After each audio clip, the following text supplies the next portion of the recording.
decided,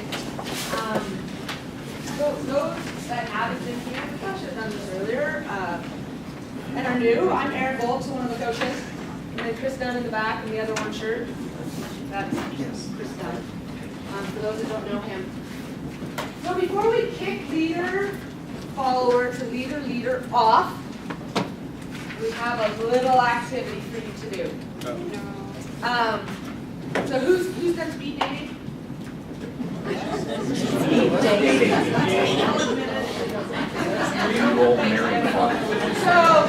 what we're going to do is, because my guess is that those folks in here, they don't know each other. We actually had some feedback from them saying, an introduction would be great.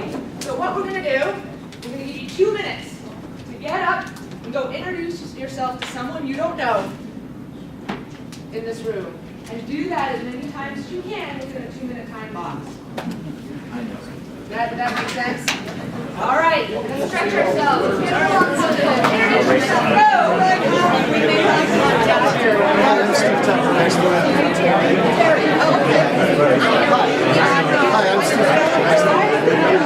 Hi, Jason. Nice to meet you. I'm Tim. I'm Tim. I don't think I've ever met you before. Hey, what's your name? And where do you work? What do you do? I'm Terry. I'm Terry. I'm Tim. I'm in harassing her. Oh, okay. Mike, over what group? Imaging. Great net imaging. Oh, so you're the Stuart Bliss I taskmaster. used to be. No, not now. We already met. Mike and Tim. Tim, nice to meet you. What team are you guys on? I am on commercial conversions and direct.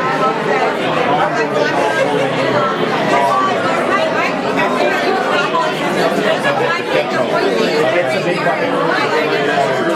Incoming. You guys set up somebody on the second floor? Most of the time, yes. Okay. Explain why I've never seen you before. Yeah, I'm the only one of the teams. Gotcha. We got two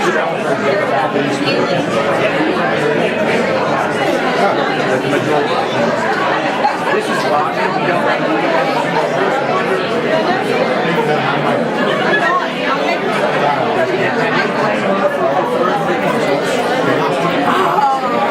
That's on a finger. That's where we met.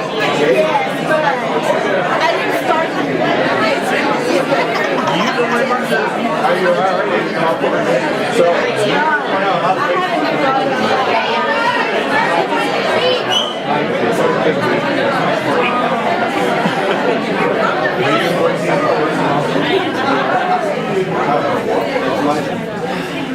Does that mean the opera's about to start?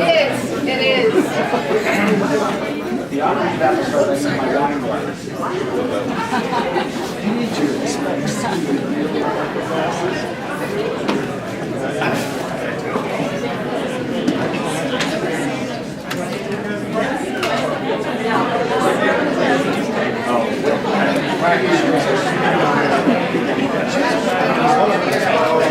I mean, I have now that you're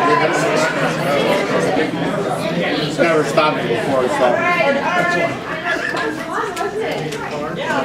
I saw, maybe did recognition, you said names, so recognition of the name, and, and I saw actually people were hanging out building relationships, kind of, right? Well, I know you. Wow, I didn't know who, this is great. So thank you.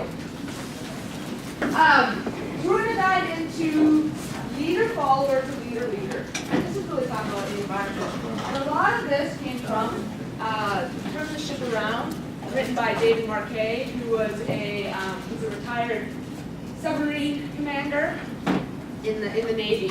And this is an amazing book of what he did on that submarine to change the environment from a leader-follower environment into a submarine full of leaders, regardless of title, regardless of role. Okay? So the first thing we're going to do, I want you, on stickies in front of you or on the table, write down what you do, your helmet, and then come up and put it on the Post-it. Large post-it note. No, I thought about it. Fail. All right, I'll make changes. No, what do you do? Where do I put them? Up here. Up here in front. Because the wall failed me yesterday.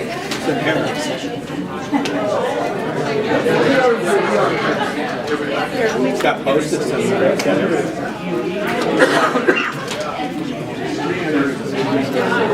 What did you supposed to? Say leader Yep. This is like confession time or something. It's my boss.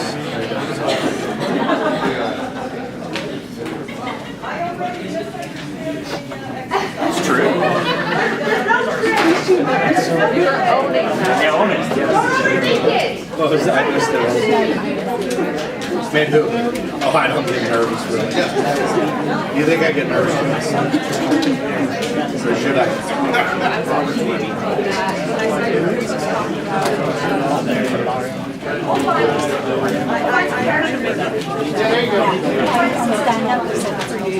Well, good thing I picked my phone.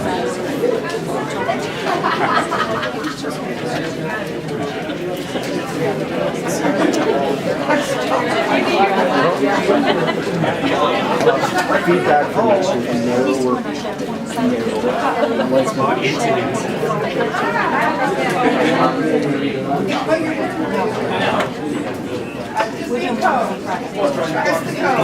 Well, yeah.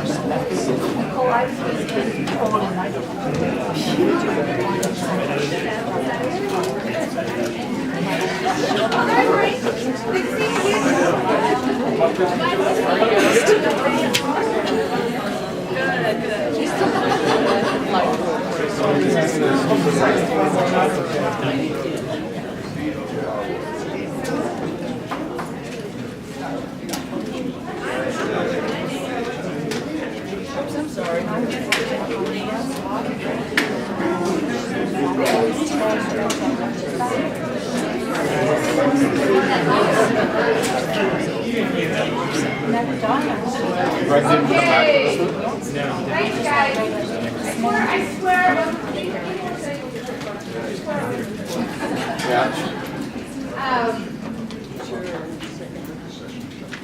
But the idea of this is, did anyone, maybe didn't write it, right? But we have up here, follow, lead and follow, facilitate, develop, organize. Did anyone think about what I'm told? What? Think about saying what I'm told. What I'm supposed to do, right? What they tell me to do, right? Did that, I mean, be honest. Did that roll through your head at any point? No. Okay. Good. You shouldn't have. It comes up on a 4x4 every quarter. What are you going to do in the next quarter? No. Just tell me what to do, and I'll do it. Right? And so what I want to do is I want to share, and this is why I like David Marquez so much, because he's a great storyteller. So I just want to show a quick video that he did, and he actually talks about this in his book as well.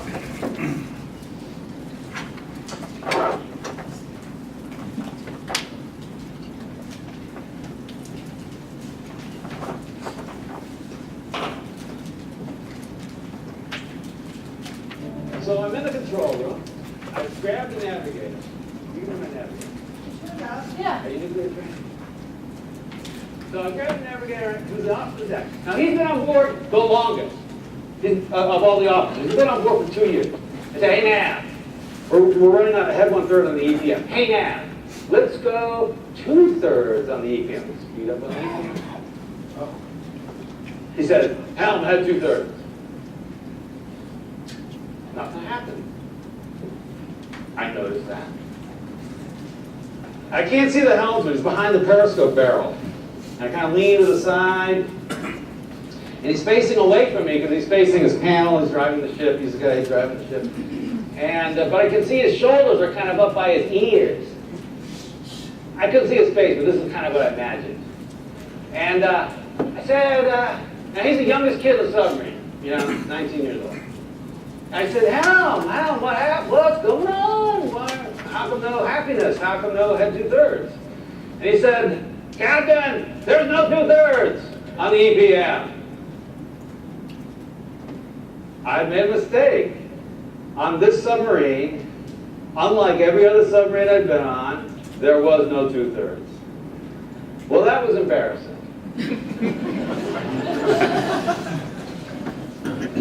So here we are in the control room, head 2/3, famous order.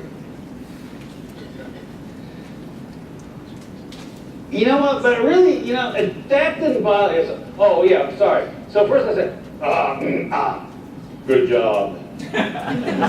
Excellent backup. But I go to this guy, right? Hey, navigator, now, tell me something. Did you know about this 2/3 situation? He looks me square in the eye. Yes, sir, I did. I would get more excited back then. I was like, why did you do it? Why did you order it? What did he say? Because you told me to. We train people to do what they're told. We train people to be compliant. We train people to follow orders.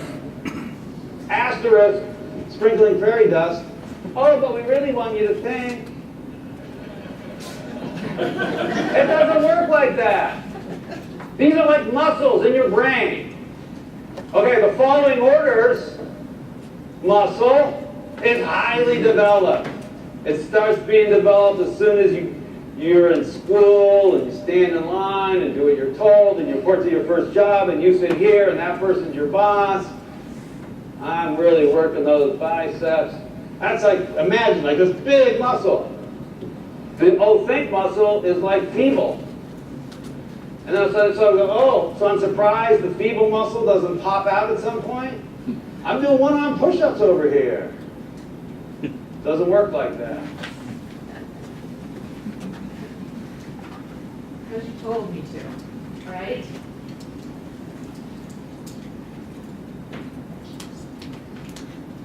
Let's see. Hang on.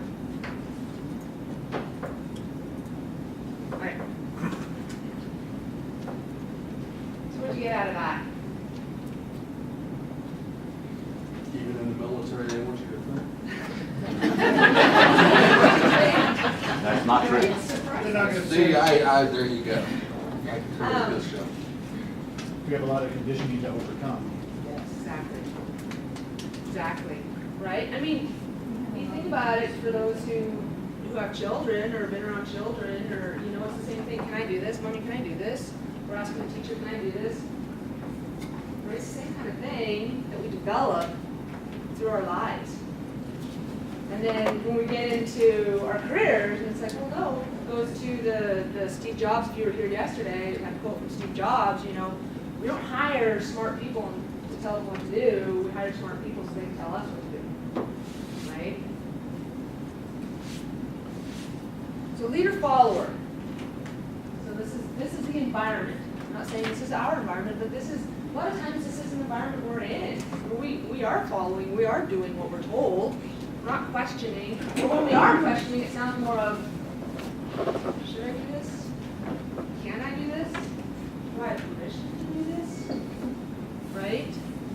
That's what this sounds like. Thoughts are directed. And this is history. This is a lot of it is just how it's been done, and we want to evolve past that, And this is why we like to use the military, and to Shawson and thing. We'll try and find some army, some stuff for you guys. Shawson made a point of telling me too much Navy. Well, I was worried about thing, no Air Force stuff. Really. Air Force Academy right down the road. Right? Right out on there. I mean, we all know the Thunderbirds do fly better than the Exactly. Thunderbirds do. Oops. Oh. Maybe some adjustments for next week. And I can, talk about my personal life, right? And I work out. It's what I like to do. But I don't go, should I? Should I? I know the results. I know how it makes me feel.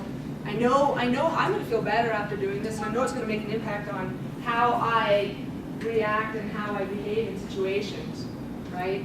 So when I tell my family, look, on the weekends, I'm going to go work out, for one, I think they're very thankful. Yes, go spend your time. Right, but I'm not asking for permission. I take that leadership. I mean, as simple as an example as that, right? So I want you to think about that. Think about this. In our environment, in what we do daily, are we avoiding mistakes or are we achieving excellence? So think of a time, and this is just a quick thought thing, write it down. Think of a time where you are avoiding mistakes and not achieving excellence. Right, going back to what Chris talked just an hour ago.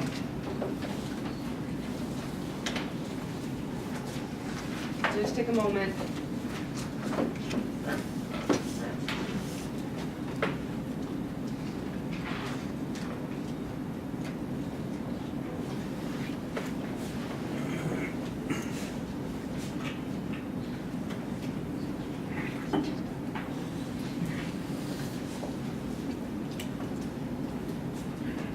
When you were avoiding mistakes, did that feel kind of like a check the box activity?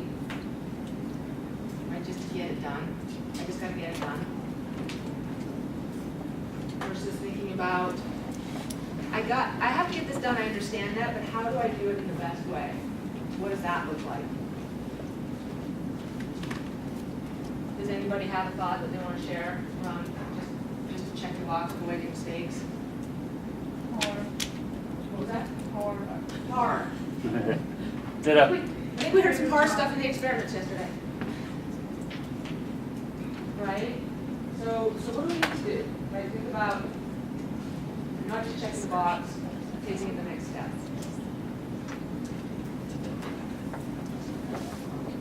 So we're thinking about taking that next step into leadership, right? In being a leader. This is a title, right? We can all be leaders. This is the embodiment of being a leader, right? So what we want to do is start building what some of this looks like, maybe what it feels like. So we are going to do another poll. So go to pollev.com, Aaron Bolt 658. What does being a leader look like? What does it feel like? And you can submit as many as you want. You can put them all in the same box and just put a space, because that poll breaks up anyways, and it takes single words.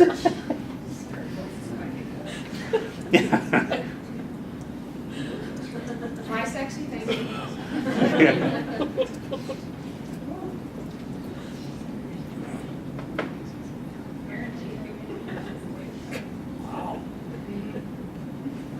Thank you. I'm going to say that that's what you need to be a leader of me.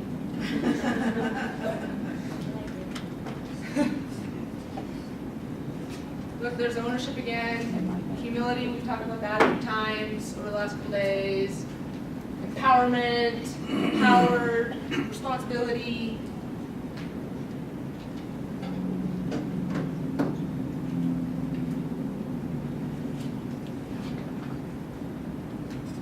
Fun, passion, motivated. I think I see, lead by example.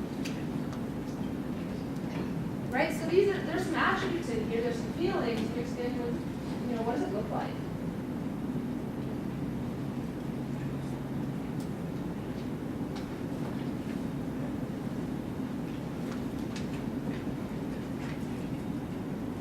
Nice, thank you. Anything stand out for you guys on here? Sexy. It's the orange shirt. Yeah. Sorry, Heather.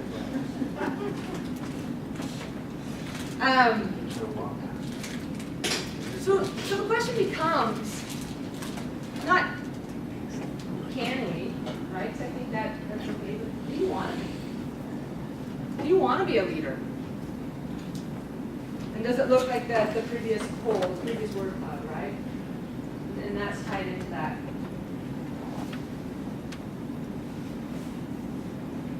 I think we saw it on this one. Modeling, I think I saw modeling behavior somewhere up here, or thought I did. Not about me. Lead by example. You saw passion? Find a passion. What are you passionate about? It starts with you. What did we talk about yesterday, right? For those that were here, and then this is just new for the folks that are joining us today. But you can only control you, right? So being a leader starts with you. Again, it goes back to Dane. I think what he said this morning was something close to, you can't make people feel or care. Thank you. Right? It starts with you. You have to care. You can't make others do it. You can influence it, but you can't make them do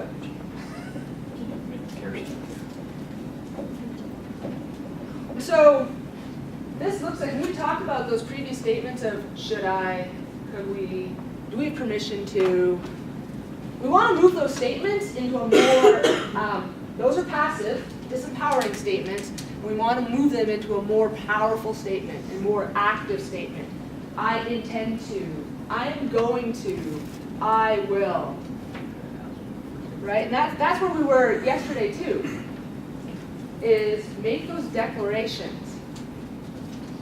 Take a lead by example, and then open it up for dialogue. Say the statement, I'm going to blank, I'm going to do this. And then we can ask questions about that. But what that does is that takes that accountability and commitment and it puts it on the table. It's out there for everyone to see. Right? Take that ownership. Be that leader. So I simplified this, but I'm sure something similar has happened to you with your teams, right? This is the 5th time this type of ticket has come in. I'm going to do a root cause analysis, and then I intend to fix the underlying issue.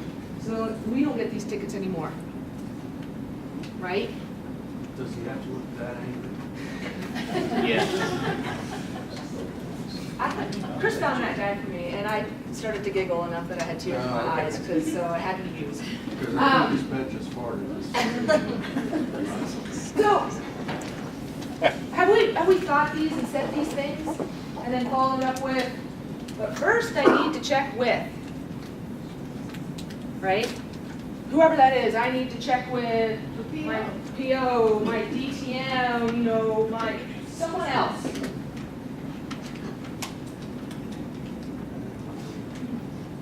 So what's preventing you from standing, right? We're always looking at checking in. It's fine to have the conversation, but what's preventing you from actually moving forward and being that leader? What worries you from maybe having that conversation? Say with your PO or the DTM or stakeholders, right? I think John said it yesterday about when we're working, we're a part of these teams. We're stakeholders too for that product or whatever that team is charged with. It doesn't have to be a Scrum team, or a product, but it could be anybody. We're charged with that, so we can make these statements.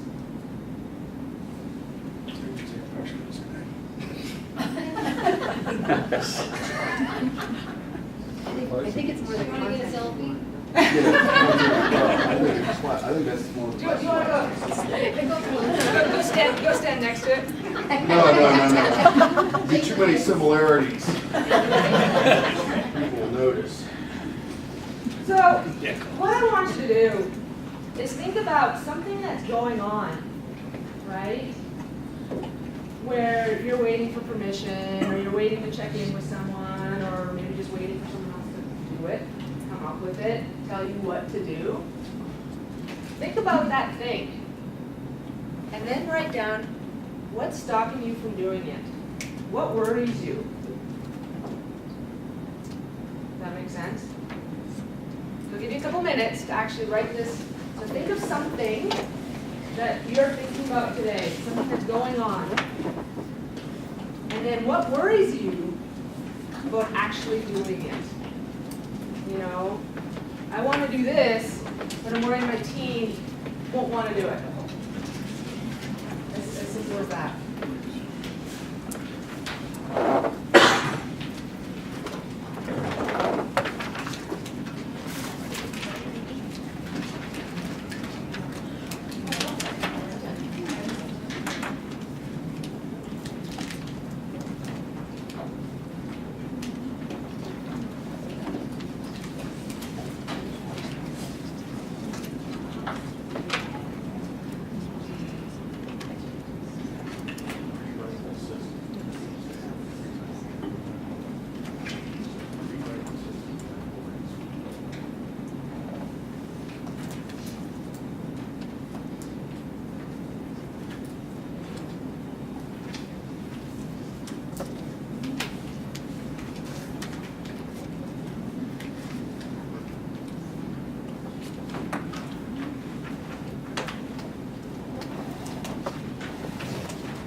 So hopefully you've got something, and now at your table and within a group,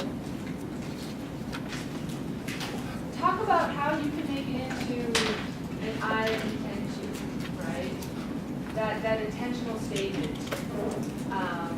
And talk about, break it down. If there's something that is a worry, challenge one another. Go, well, what are you worried about? What about this thing worries you? Right? What about this thing is preventing you from doing that? So just take a few minutes to discuss at your table.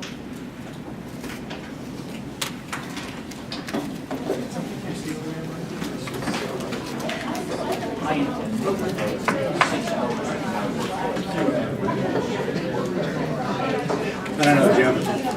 That's what I've been doing. Huh? I don't have it. There we go. That's part of the problem, right?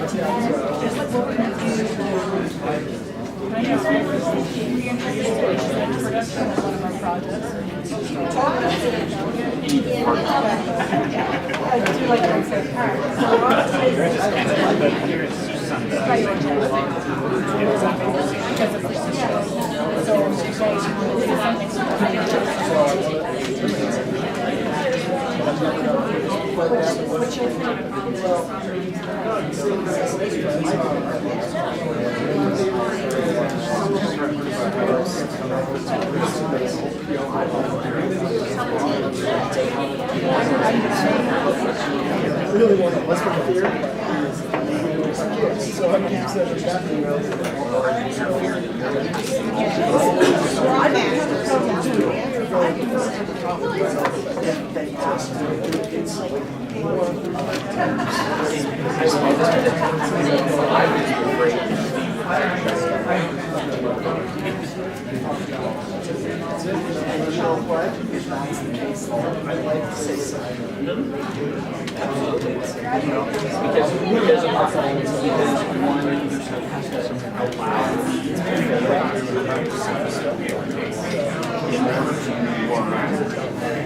So that I can be as good as he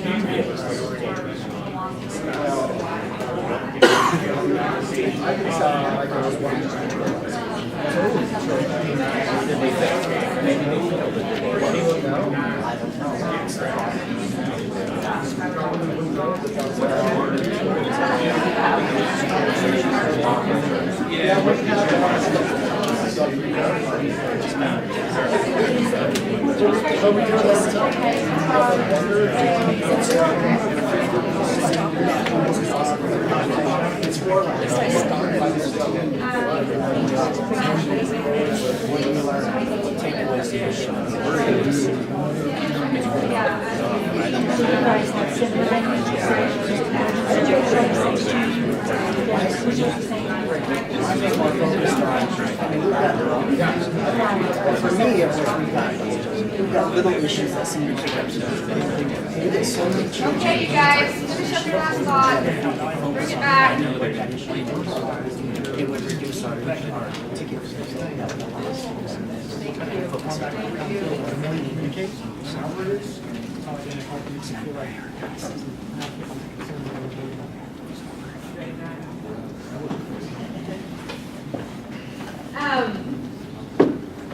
Does anyone want to share anything from their tables?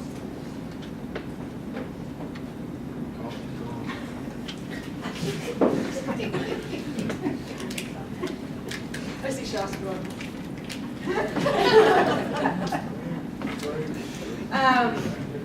So I heard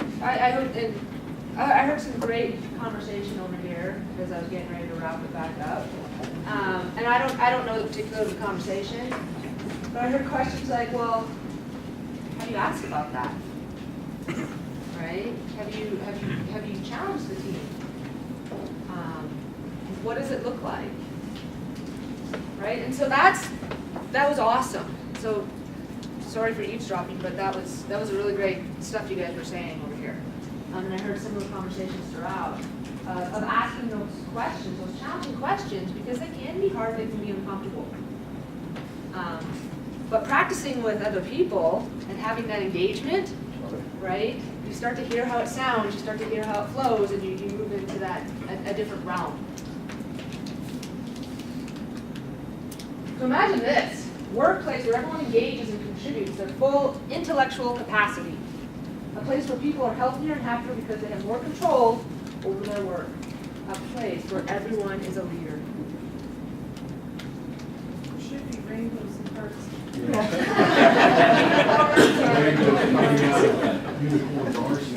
I mean,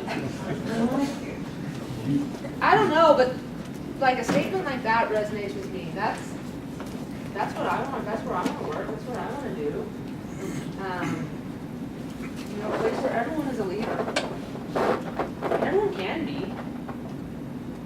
Again, it's do you want to be? What does it look like? What does it feel like?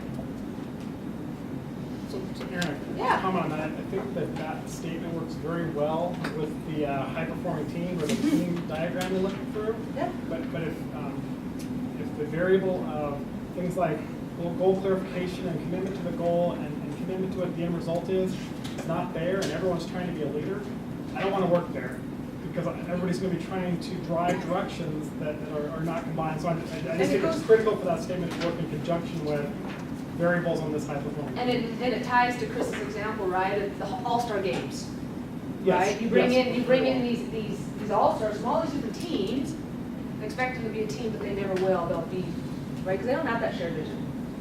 It's siloed. It's individual. You're absolutely right. Thank you. So I have a question for you guys. Where should authority sit? With the team. Team. Why?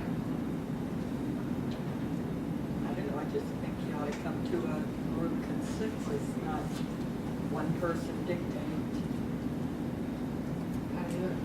Right? Authority should sit where the information lives. Does that make sense? Yes. Yes. The information lives. Collaborate. So, you have the information on the product. You know, I may be a stakeholder, I may be a leader, and I'm now removed. I'm not in it day to day, right? You are. You're in it day to day. You have that information that supports potential decisions we need to make. Now, it doesn't mean here's what we're going to do and just do it, but here's what our intention is, here's what we intend to do based on the information we know, and then it opens up, you know, for product owners or other members of the team or whatever else to ask questions about that. Well, have you thought about this, or what might be the impact of this, right? But there's still that deliberate intention, and it's where the information lives. Does that help a little bit, Margaret? Thank you. No, for me, Aaron, if Yeah. the word information I'm not replacing, I think you utilizing it in the same way as the word customer. We want decisions to be made as close as we can to the customer. We want our pulse and our reps making with the authority to make decisions directly with our customers. And then that's because we want to ensure the customer has the best experience possible. You fill in what the customer is, whether it's the bar or someone else entirely. But I believe which is the same thing you're saying about the word information. The The authority needs to be as close as it can be to the information slash customer slash the result you're trying to accomplish. Right, so if you turn it around to retail or anything like that, you know, a lot of times if a customer has a complaint and you're on the phone, or even you're maybe at the counter together, well, hold on, I need to go talk to my manager. Right, or you know, we need, gotta transfer you, or, right, what does that do to the customer? Not satisfying. Right? It's irritating. That's a frustrating experience, and we've all had that experience. I'm sure we have. You know, where I don't have the authority to make any decisions. I'm just there to be essentially passive and smile. And go, well, you gotta go talk over here. I've got your name and your information. Now you gotta go do over here thing too. Right? Does that make sense? Do we think we have that today? I'm not seeing any heads. Yes, no. Maybe it was a rhetorical question. I think it was real, but maybe it was rhetorical. In the Army, the last year that I was in, I've never heard it before, the last year I was in something, squad leader for another squad, but at the point, leave without rank. There's chain of command, but wherever you are in that, you're at the lowest point, the highest point, steadily, respect rate, which can still be really Leave without rank. See, I love that statement, right? Well, we're not naive. We still live within a hierarchy, but we can all take at that attitude. Leave without rank. Wherever you are, be a leader. What happens though is when we move the authority down where the information is now we put a burden on that technical excellence, right? And so now there's that increased need for learning, absolute learning. Otherwise we end up with silos, we end up with misinformation, people not getting all the information, right? So we have to keep that in mind as we are moving these decisions down. I shouldn't say down, but